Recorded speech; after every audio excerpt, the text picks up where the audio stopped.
Hello everyone, welcome to the Liner Nuclear Industries presentation in which we'll be presenting an argument for the use and the application of the ICS system in regards to high reliability organizations such as our own in terms of disaster preparedness.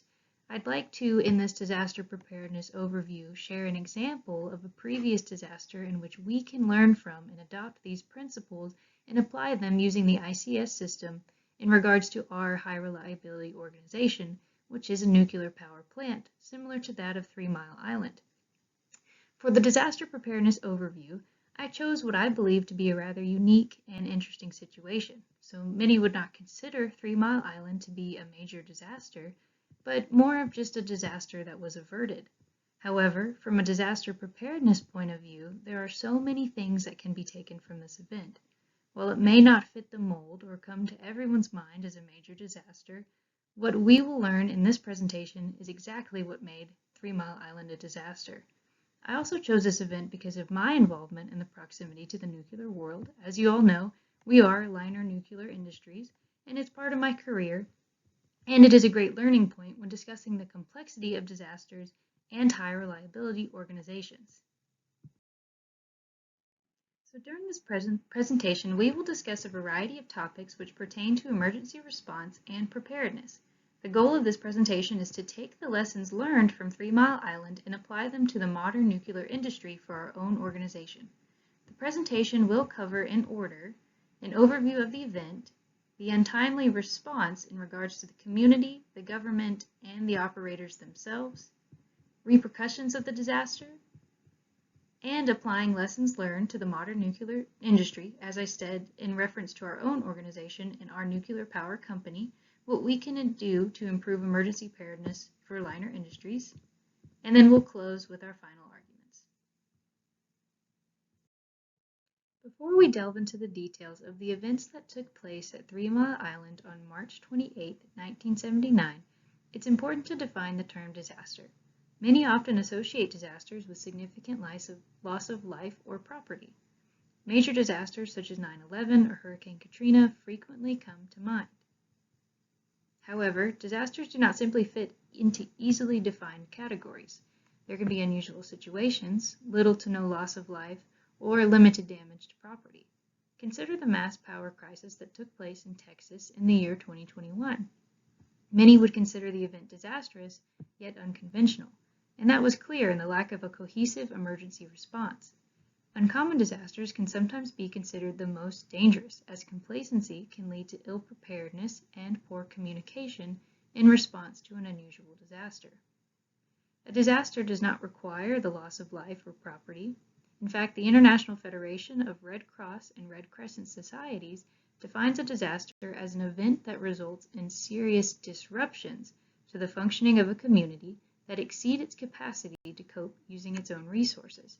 Disasters can be caused by natural, man-made, and technological hazards, as well as various factors that influence the exposure and vulnerability of a community. And it's by this definition that the events at 3 Mile Island may certainly be considered disastrous. So here's exactly what makes 3 Mile Island unique. The 3 Mile Island accident experienced no loss of human life, no significant damage to the environment, and there was no evidence of harm to human health even in the future after countless studies were conducted years later. It was also only a partial meltdown and not a complete meltdown of the facility. For these reasons, many may argue that it was actually a disaster averted. However, what makes this event such a disaster is that it resulted in significant emotional distress and confusion among the public for years and years to come. Even today, there's public speculation as media is releasing information yet again, and streaming services such as Netflix are releasing new documentaries covering 3 Mile Island and the accident.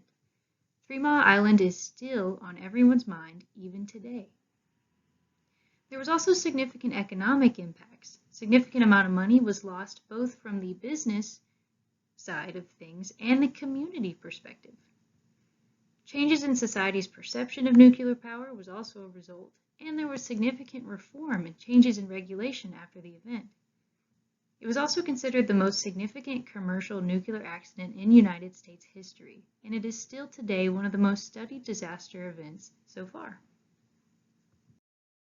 The events of 3 Mile Island also inspired a new accident or disaster theory.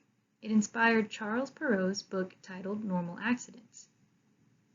Normal accident theory, which is what came out of his writing, claims that major accidents are inevitable in high-risk systems, such as those in nuclear power and nuclear power plants. The book has often been referenced to aid in understanding of major disasters. While limitations of this theory have since been identified, I wanted to include this brief overview to further reiterate the severity of 3 Mile Island and its accident. While there was no loss of life or no irreparable harm, the events of 3 Mile Island were so disastrous and profound that it prompted the creation of normal accident theory. And I wanted to include Perrow's table, which is included in some of his writings, and normal accidents, to just reiterate that nuclear power plants are located in the top quadrant, number 2, of his table.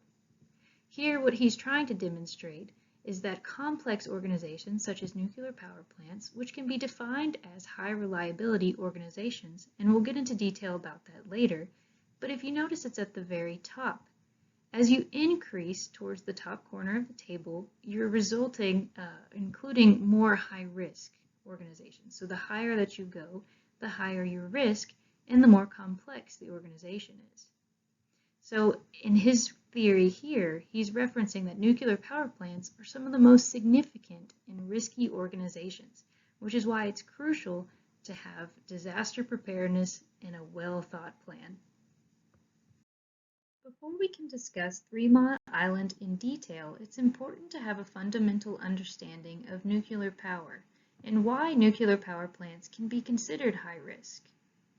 As we know, Liner Nuclear Industries is a nuclear power plant. It is our duty to generate electricity to the surrounding area. And nuclear technology works by producing energy by splitting uranium atoms in a process called fission. In a nuclear power plant, small uranium pellets are stacked inside of fuel rods, which are located in a reactor core. The core is then encased in a thick steel capsule, and the entire reactor is then further protected by an airtight steel and even concrete building, which we refer to as the containment. Radiation is the byproduct of this process, and it's defined as an emission of energy in the form of a ray or a particle. In large enough doses, it can cause damage to human health and the surrounding environment. Radiation we often measure in millirem, and naturally we're exposed to radiation from various natural sources. It's only when there's an uncontrolled release that it can become a concern. If you'll see in the photo, in the diagram we have depicted here, a pretty simplified version of a nuclear power plant, but you can understand the gist of how things work. Basically, the uranium is heated and we generate steam, which then powers the turbine, and then powers the generator to make electricity. If you notice, there's a massive cooling tower, which is typical of nuclear industry that you see most often associated with nuclear power plants, and it's located on a body of water, similar to how 3 Mile Island was. This is because so much water is required to cool these nuclear power plants. The 3 Mile Island nuclear power plant is located in southeastern Pennsylvania, near Harrisburg. It was home to 2 pressurized water reactors, TMI-1 and TMI-2. TMI-1 is an 800 megawatt capacity generator, and it provided power up until the fall of 2019. TMI-2 is the one that experienced a malfunction on March 28, 1979, which resulted in the partial meltdown of 3 Mile Island. So the accident happened starting at 4 a.m. on March 28, 1979. However, the entire event timeline and the evacuation confusion afterwards led on for months. That morning, there was a malfunction in the secondary cooling circuit, which caused the temperature in the primary coolant to rise. This caused the reactor to shut down automatically as a failsafe, but the relief valve is what failed to close. The instrumentation for the operators did not indicate that this was happening, and so much of the primary coolant was drained away, and the reactor began to overheat. The operators were confused and unable to respond to this unknown error. Radioactive gas began to build in the reactor, and from March 30th through April 1st, The operators removed the hydrogen gas, which many refer to as the bubble, by venting it out. The NRC officials, which are the Nuclear Regulatory Commission, they attempted to take charge after the event, and they believed that the hydrogen bubble could explode. This would have resulted in a major release and a danger to the public from a radioactive standpoint. This was the start of the many miscommunications and the lack of technical understanding. This confusion led the public to fear, poor planning, and irresponsible decision-making. The reactor was completely shut down, and full decommission began afterwards in 1984, when the reactor pressure vessel was removed. It's also important to add that while there was no loss of life, major injury, or significant dose to the public, the fear and miscommunication caused by a lack of proper information could have resulted in mass panic, and this mass panic could have had far more serious consequences. It was obvious in the response that there was no clear emergency plan for an event like this, and while the operators were heavily trained, they did not know how to respond to an unplanned event. In fact, the operators took steps which made matters even worse. By closing the block valve between the relief valve and the pressurizer, coolant water was stopped, and superheated steam and other gases blocked the flow of water through the core's cooling system, causing it to heat even faster. So regarding the untimely response inside the power plant and the staff themselves, they were clearly ill-prepared and receiving too much and too inaccurate information. There was no clear line of communication established in the beginning, and additionally, the control room was not designed to help the operators diagnose the problem.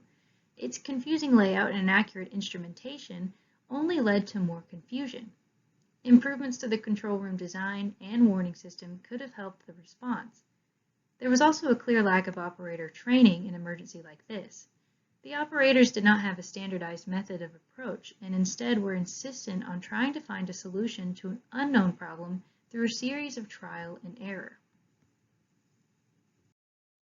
Now let's discuss the untimely response in regards to the community. The community emergency response to 3 Mile Island was confusing, to say the least. The evacuation was voluntary and it incorporated only a 5-mile radius around the plant. A combination of confusion, miscommunication, and distrust led to the stall in evacuees. The public did not trust the information that they received from officials, as it was vague, unclear, and constantly changing. The media did not help in the matter by further distributing misinformation. Additionally, there was unclear chain of command, and the transition of power, as Governor Thornburg at the time delegated responsibility elsewhere. There were also contradictory advisories made to the public. For example, on Wednesday, April 4th, the school curfew was lifted, but surrounding advisories and curfews remained the same. This facilitated public confusion even more and increased the potential for mass panic. The events at 3 Mile Island also put immense stress on the surrounding healthcare system. The disaster was a wake-up call to local hospitals as they realized they were without an emergency action plan. It was discovered that area hospitals did not have the means to evacuate their patients, and to make matters even worse, hospital staff were receiving conflicting and confusing information from the government. There was limited to no guidance in the 3 days following the event, and hospitals began to develop their own individualized emergency action plans with no coordination or communication to the surrounding hospitals. It was also determined that the original evacuation plan only included a 5-mile radius around 3 Mile Island, which included only 3 nursing homes and not 1 hospital. The radius was later expanded to incorporate those hospitals. It's important to consider the seriousness of this predicament and the situation that the local healthcare system was in. Imagine if the event was worse and how hospitals would have to respond effectively. Let's talk about the disaster response from the perspective of the government. The response from the government and delegation of responsibility was likely the most crucial contributor to this disaster. There was a clear lack of communication between various state and federal agencies, and responsibility ultimately fell onto the local officials who were ill-prepared for the disaster in something of this scale. Furthermore, failed communications between the plant and the NRC contributed to further misinformation. There was also no chain of command that was established in the incident, and there was a lack of timely and accurate information that was given to the public. There were some serious effects following the disaster, both short-term and long-term. In 1981, following the 3 Mile Island incident, employees of TMI were surveyed to better understand the effects of such a disaster on employee health and the perception of working in the nuclear industry. The study, titled "The Impact of Accident at the 3 Mile Island on Behavior and Well-Being of Nuclear Workers," included a large percentage of 3 Mile Island employees.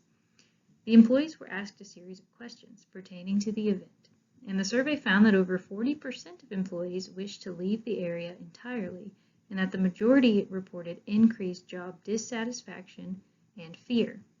The majority also reported health concerns and uncertainty of job future. There was also a great concern among employees in the nuclear industry in general, as much of the United States was asking, what will happen next? Some of the other impacts from the 3 Mile Island incident are from an economic standpoint, the cost of the disaster itself, which many don't often think about. The 3 Mile Island disaster resulted in massive economic impacts.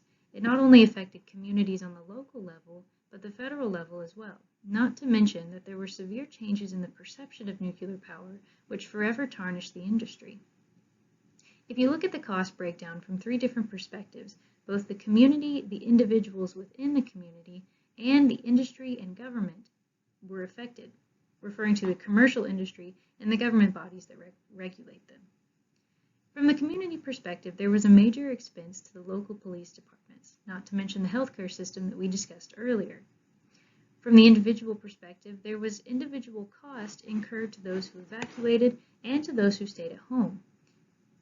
And the industry and the government, there was a cost of decommission and cleanup effort of the reactor itself, which was billions of dollars in the effort. And there was extensive medical and environmental testing afterwards, as each individual was closely monitored for years following the event to make sure that there was not exposure. Another repercussion or long-term effect after 3 Mile Island was public's perception of the nuclear industry. The lack of preparation and accurate information that they received from the government officials only made these matters worse. With poor timing, just prior to the events of TMI, a movie called The China Syndrome was released, which depicted a major nuclear meltdown and its effect on the surrounding population. This alone had some impact on the individuals who were living within 3 Mile Island and their response afterwards, not to mention the way that the media handled the situation and the nation's response for years to come. Changes in regulation was a major long-term effect after the 3 Mile Island incident, and training was a major component in that response. 3 Mile Island specifically began to make their training centered around protecting the plant's cooling capacity. And at the time of the accident, the operators turned to a book of procedures to pick whichever seemed to fit best to their unplanned event. And this is what resulted in lost time and error in finding a proper solution, which, as we discussed earlier, their actions only made matters worse. So it's clear that training needed to be changed for 3 Mile Island, but this also was held true for the remaining nuclear industry as well. Now, operators are taken through a set of yes or no questions to ensure that the reactor's fuel core is always remaining covered. And then they determine the specific malfunction afterwards. So they go through a series of checklists instead rather than flipping through procedures. This is known as a symptom-based approach for responding to plant events and is now commonly seen among power plants and nuclear reactors. There was also the establishment of the Atlanta-based Institute of Nuclear Power Operations, which is referred to as the INPO. Another regulatory body which came out of this incident was the National Academy for Nuclear Training, and modern simulation-based training was also a product of this. So by making the training more cohesive and standardized and establishing these major regulatory bodies, we began to see change in the nuclear power plant industry. So one of the other long-term effects that we saw after 3 Mile Island was significant changes and reform to the safety and the reliability of nuclear power. and this held true across all of the United States for all nuclear power plants. The changes swept the entire nuclear industry, in fact. Some of these significant changes include that companies must now meet safety criteria, which were developed by the INPO, as I mentioned earlier, the Institute of Nuclear Power Operations. They were also required to now change procedure and implement fail-safes and redundancy into their plans. This was referring to steps that seem repetitive, but they're there to prevent any one failure from happening so that another may not occur as well. There was also modernization and technological improvements, and there were monitoring improvements to public health, employee health, and to the surrounding environment. These were all changes that are now required among the industry in hopes to prevent this accident from ever occurring again, or preventing this accident so that it may not be worse than what it was with 3 Mile Island. So now let's discuss and apply some of the lessons learned to the modern nuclear industry. Those events of the 3 Mile Island we can now apply to our industry at Liner Nuclear Industries with a modern spin. The improvements to the emergency response procedure and protocol both inside the reactor for the operators themselves and the surrounding community is probably the most important lesson learned. We should also consider the development of an emergency action plan for the community itself. That is, us as an organization help aid the community by education and aiding them in their response and preparation to the disaster in the event it were to occur. We should also establish an effective warning system for the community, or at least standardize them so that they understand and there is a cohesive response. It's also important that we improve the transfer of information or the communication between government officials and the operators themselves. We need to provide timely and accurate information so that there is nothing that is misconstrued or nothing that is left out. We also need to assign a clear chain of command. We saw this earlier with 3 Mile Island, that there was no chain of command established, no chain of command regarding the incident inside the nuclear reactor itself. The operators had none, as well as the government response. The government officials had not established an incident or a chain of command applying the incident command system. We also need to educate the community and provide public health and mental health services. This was something that wasn't seen afterwards. As we talked about previously, we saw that there was a struggle among the community to understand what was going on, and they were constantly presented with misinformation. So to educate the community up front and give them a better understanding would help improve emergency response. We also need to make improvements to safety and regulation within the reactor. We saw this as well as one of the long-term effects in the establishment of now governing bodies and changes to safety regulation. We also need to improve warning and instrument capabilities in the reactor, and we need to improve reactor layout as well. One of the things that we also discussed was that changes in training, which is probably the most important, and simulation-based training, and changing our approach to disasters and how we handle them in the nuclear industry. All of these are important lessons learned that we learned from the events at 3 Mile Island that we can apply to the modern day and apply to Liner Nuclear Industries. So let's talk about nuclear power plants in the context of high reliability organizations. As you know, Liner Nuclear Industries, a nuclear power plant very similar to that of 3 Mile Island, is considered an HRO. This is a high reliability organization. These are the ones that are high-risk organizations, and they strive to achieve maximum operational performance with zero error. This is because error in any form could result in critical failure, as we saw with 3 Mile Island. 3 Mile Island had the potential to be much worse, but even in the small event that occurred and the minor event that it resulted in mass disruption of the community. Imagine if it was worse. Or imagine if something along those lines had occurred in our HRO, our high reliability organization. So a nuclear power plant is an example of a high reliability organization because they must operate without failure given their inherent risk and those which are associated with the organization. Power plants, as we all know, must maintain strict procedures and redundancy of operations, as I explained earlier, those fail-safes in place to prevent if one thing fails, there's another backing it up. We need to have that redundancy in our operations to prevent critical error from occurring. Thus, we are a high reliability organization. To discover high reliability organizations and the meaning of it in more detail, what we're going to do is discuss the pillars of reliability that we provide in our organization. The first one being preoccupation with failure. This is another way of saying that we need to maintain a healthy respect for what can go wrong, know what can happen, and know how to respond. It's important to always understand the scenarios of what could go wrong and even be prepared for those scenarios in which we are uncertain of what is going wrong. That is what we did not see with 3 Mile Island and is something that we need to adopt into our own organization. The resilience to simplification. That's what I had discussed already regarding redundancy in operations to prevent failure. It's also important to adopt the other pillars, which are sensitivity to operations, deference to expertise, and commitment to resilience. Probably the most important in regarding an operation, a high reliability organization. It's also important to apply all of these pillars at one time in order to remain high reliability and mindfulness, which is the foundation. So we discussed high reliability organizations, HROs, in regards to our organization, a nuclear power plant, but now let's also apply that principle and introduce another concept together referred to as the incident command system.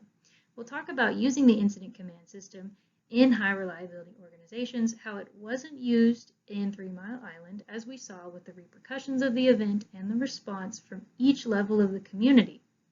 We also need to apply the incident command system to our existing organization, our existing high reliability organization, because we know that if we don't, there are serious repercussions.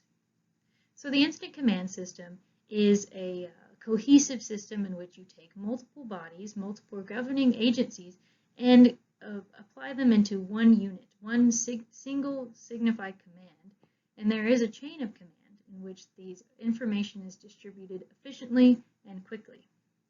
So if we take the strengths of the ICS and apply them to our system, or better yet, let's apply them to an emergency such as 3 Mile Island, it would have been an excellent structure to facilitate communication and establish the chain of command that the incident was lacking. The principles our organization, Liner Nuclear Industries, should consider that we need to establish an incident command. Unifying all interacting organizations under one cohesive plan, maintaining scalability, and maintaining a clear structure of communication are the 3 pillars that we need to adopt into our organization. These are the 3 concepts, the 3 strengths from the incident command system that we can use. So let's take some other principles aside from those of which we discussed with ICS and also apply them to further bolster our emergency evacuation plan and our emergency preparedness. Exelon Generation is another nuclear power company that we're familiar with, but they have also learned from the events of 3 Mile Island. In their brochure titled Emergency Action Planning for the 3 Mile Island Area, they outline the action plan and safety tips needed for the surrounding community. If we adopt this plan, it will improve communication and help educate those living near our business. Additionally, Liner Nuclear Industries can seek improvement in other areas, such as we've spoken before, establishing ICS within the power plant, improving existing emergency action plan, and improve training and drill exercises. The implementation of simulation training as well as checklist training would be a fantastic addition to the nuclear power plant. Exelon's Emergency Action Plan provides helpful tips such as what to do in the event of a nuclear emergency. It also explains how to pack emergency supplies, where to go, who to contact, and emergency notifications. The brochure also educates the public about the power of nuclear energy and the effects of radiation. This tactic is not meant to scare the public, but rather to educate and better prepare in the event of an emergency. Had 3 Mile Island considered implementing a brochure such as this, then perhaps the evacuation would have been much smoother. So we discussed the events of 3 Mile Island and how we could apply those lessons learned specifically to our organization. We further talked about the ICS and applying 3 strong principles of ICS into our own organization and incorporating them in the event of a response. We also discussed that training and training improvements will significantly help. Taking a modern approach to training through simulation and checklist, as we saw with 3 Mile Island in their response, would help overall in performance. More importantly, so as not to recreate the mass confusion that we saw after the events of 3 Mile Island, communication needs to be improved to our surrounding populations. The development of a safety preparedness plan through a brochure, just as the example that we used with Exelon Generation, will better help this public response to an emergency. Education is key, and providing these brochures for the public, in which they provided tips regarding radiation, regarding our organization, regarding how to better prepare, how to pack a bag, and who to call in the event of an emergency and where to go, would greatly help them.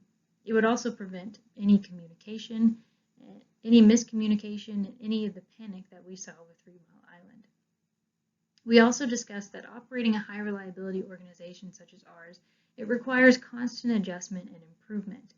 And learning from 3 Mile Island is crucial to providing a better tomorrow for the nuclear industry and to the public.